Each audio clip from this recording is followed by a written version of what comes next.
नमस्कार बच्चों, आज की क्लास में हम देखेंगे कक्षा 10वीं गणित त्रैमासिक पेपर जो 22 तारीख 9वें महीना 2023 में हुआ है।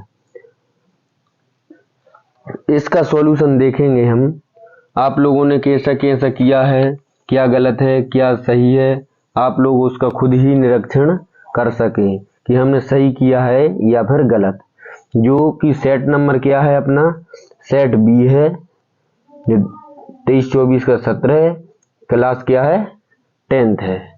ठीक है, आशा करते हैं आप लोगों ने जो भी पेपर किया है बहुत अच्छा किया होगा और सही भी होगा। तो देखते हैं अब इसका पहला क्वेश्चन क्या है। यदि द्विघात बहुपद 2x² माइनस के 8x प्लस 6 के शून्यक अल्फा और बीटा हो तो अल्फा प्लस बीटा का मान क्या होगा। सभी ने अलग अलग किया होगा, लेकिन इसका राइट आंसर है सी। ठीक है, इसी के साथ में अपन नेक्स्ट क्वेश्चन करते हैं। इसका 14 और 16 का HCF क्या होगा। तो 14 और 16 का HCF क्या होगा, 2 होगा।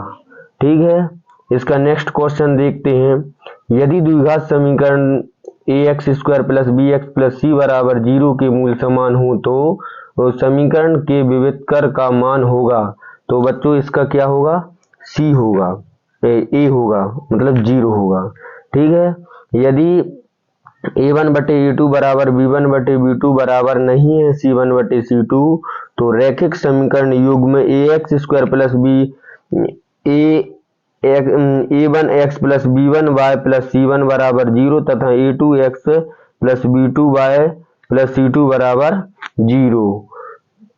इसका अपने लिए बताना कि क्या होगा, एक अद्वितीय हल होगा कि कोई हल नहीं होगा, कि अनंतः या फिर अनेक हल होंगे या फिर इनमें से कोई नहीं होगा। तो बच्चों इसका आंसर होगा बी नंबर का, कोई हल नहीं होगा इसका।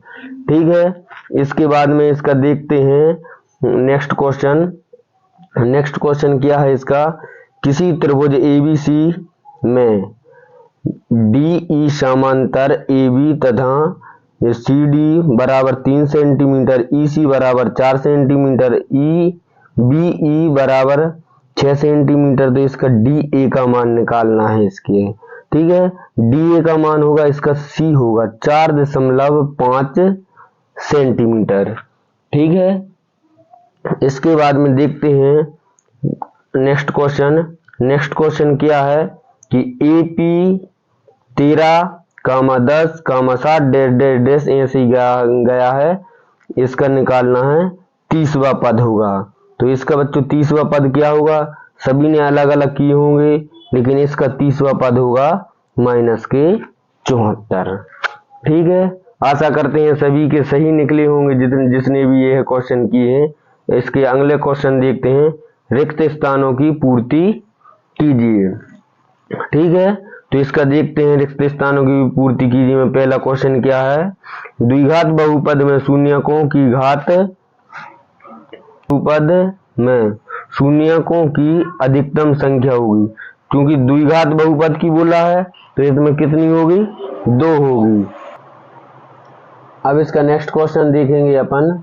दूसरा क्वेश्चन, एक समीकरण px बराबर 0 जहां px घात 2 का बहुपद हो खालिस्तान समीकरण कहलाती है। तो इसमें होगा घात 2 वाली बात हो रही है, तो इसमें द्विघात बहुपद होगा। ठीक है, द्विघात समीकरण होगा। ठीक है, फिर इसके बाद में नेक्स्ट क्वेश्चन है इसका तीसरे का। समरूप त्रिभुज के संगत कोण हमेशा बराबर होते हैं। ठीक है, इसके बाद में नेक्स्ट देखेंगे 4 करनी 3 एक खालिस्तान संख्या है। तो ये क्या है, अपरिमेय संख्या है। इसके बाद में अपन ने इसका करनी 3 का निकाला था। ये क्वेश्चन उदाहरण नंबर में भी है, उदाहरण में है करनी 2 करनी 3 और प्रश्न में है करनी 5। तो उसी की जैसा वो क्या था, अपरिमेय संख्या थी, तो ये भी एक अपरिमेय संख्या होगी।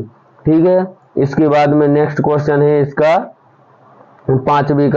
पांचवे में क्या है, समीकरण 2x प्लस y बराबर k में यदि x बराबर 2 कामा y बराबर 1 हो तो k का मान खालिस्तान होगा। तो x की जगह पर अपन कितना रखेंगे, 2 रखेंगे, और y की जगह पर कितना रखेंगे, 1 रखेंगे। तो 2 दूनी कितने हो गए, 4, और 1 कितने हो जाएंगे, 5।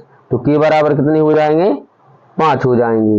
ठीक है, यदि a comma b comma c समांतर श्रेणी में है तब b को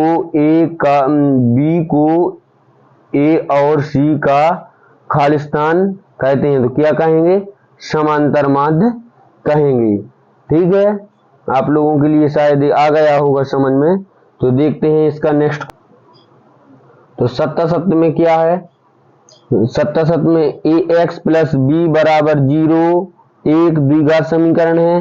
द्विघात समीकरण नहीं है तो ये क्या सत्य नहीं है। द्विघात समीकरण मतलब इस पे घात कितनी होती, 2 होती।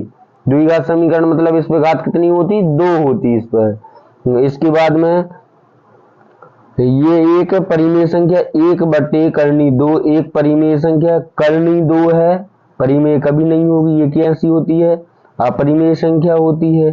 ठीक है, इसके बाद में क्या है, विविधकर समीकरण द्विघात समीकरण 2x² माइनस के 4x प्लस के 3 बराबर 0 का विविधकर 8 होगा। इसका विविधकर 8 नहीं -8 होता है। तो इसके लिए क्या होगा, इसका ये भी एक असत्य हो जाएगा। ठीक है, तो नेक्स्ट क्या है, नेक्स्ट एक प्राकृतिक संख्या का अभाज्य गुणनखंड उसके गुणनखंडों के क्रम को छोड़ते हुए अद्वितीय होता है। बिल्कुल सत्य है ये।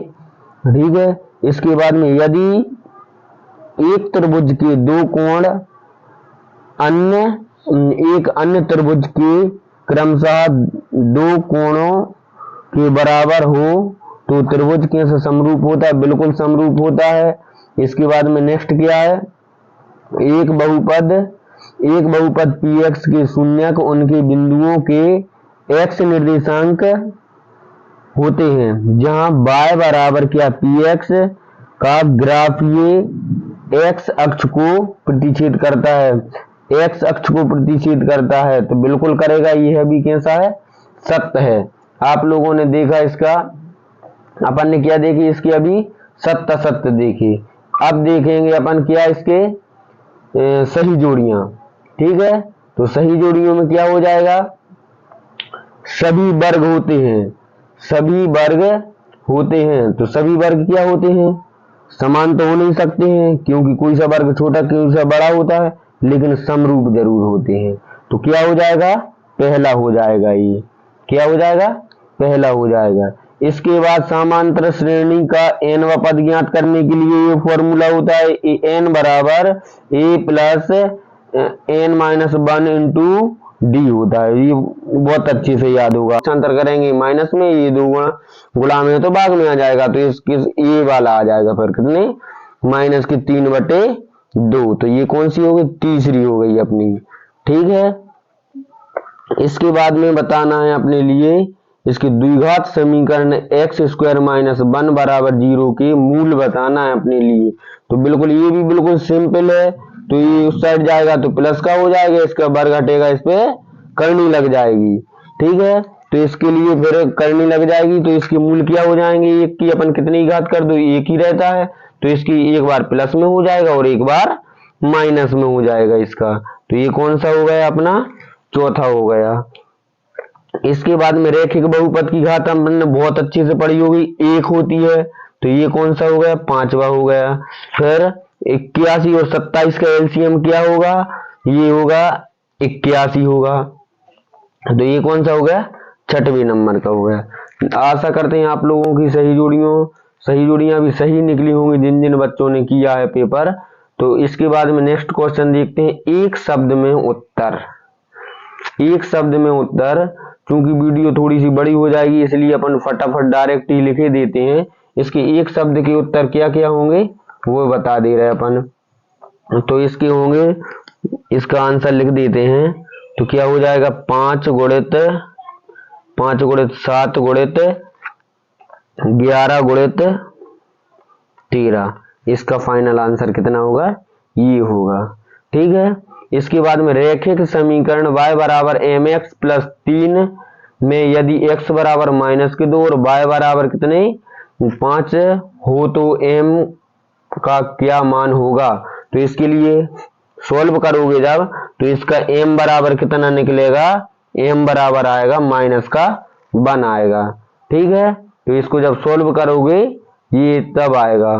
फिर क्या सभी समद्विबाहु त्रिभुज समरूप होते हैं, बिल्कुल होते हैं। समद्विबाहु त्रिभुज, इसमें क्या है क्वेश्चन, क्या सभी समद्विबाहु त्रिभुज समरूप होते हैं, समद्विबाहु त्रिभुज समरूप होते नहीं होते हैं समद्विबाहु, तो इसमें क्या आ जाएगा, नहीं आ जाएगा आंसर में।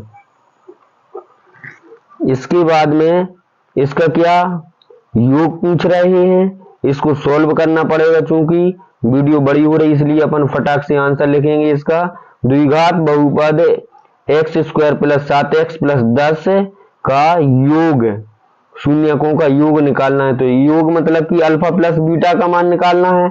अल्फा प्लस बीटा का मान कितना हो जाएगा इसमें, इसका हो जाएगा फॉर्मूला के अकॉर्डिंग -7/1 हो जाएगा।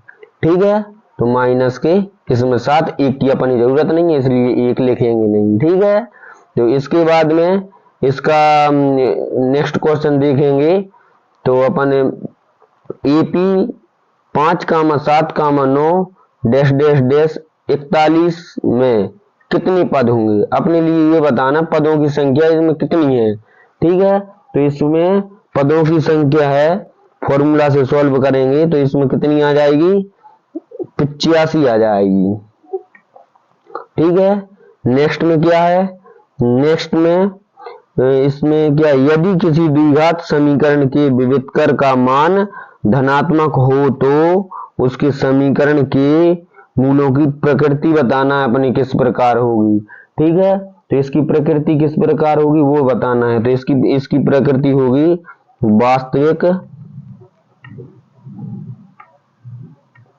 वास्तविक और भिन्न होगी। क्या होगी, वास्तविक और भिन्न होगी। आशा करते हैं आप लोगों के लिए बहुत अच्छे से समझ में आ गया होगा ये क्वेश्चन जो अपन ने सॉल्व करे। इसका और संपूर्ण सॉल्यूशन अगर आप लोगों के लिए चाहिए तो कमेंट में बताना, हम इसका पूरा सॉल्यूशन भी आप लोगों के लिए एक एक सवाल सॉल्व कर करके बता सकते हैं। ठीक है, तो आशा करते हैं आप लोगों के ये सारे क्वेश्चन सभी बच्चों के सही निकले होंगे। जिस बच्चे के भी सही नहीं निकले हैं तो कृपया इन क्वेश्चनों को पढ़ लें अच्छे से, क्योंकि IMP क्वेश्चन रहते हैं। इस क्वेश्चनों में से, इन क्वेश्चनों में से वार्षिक परीक्षा में भी आप लोगों के लिए क्वेश्चन मिलते हैं। तो तिमाही परीक्षा का पूरा पेपर अच्छे से सॉल्व करके रखना, बार बार उसको रिवाइज करते रहना ताकि अपन इसके लिए भूले नहीं। क्योंकि बहुत अच्छा एग्जाम में बहुत बढ़िया क्वेश्चन उठे थे, जो IMP कैटेगरी के क्वेश्चन थे वही क्वेश्चन आए थे इसमें से। वार्षिक परीक्षा में इनमें से बहुत सारे क्वेश्चन उठने की संभावना है। ठीक है, तो बहुत बहुत धन्यवाद। मिलते हैं इसकी नेक्स्ट वीडियो में। इसके जो क्वेश्चन नंबर 6 है, 7, 8, 9 जी अपन सारे क्वेश्चन सॉल्व करेंगे। ठीक है, धन्यवाद।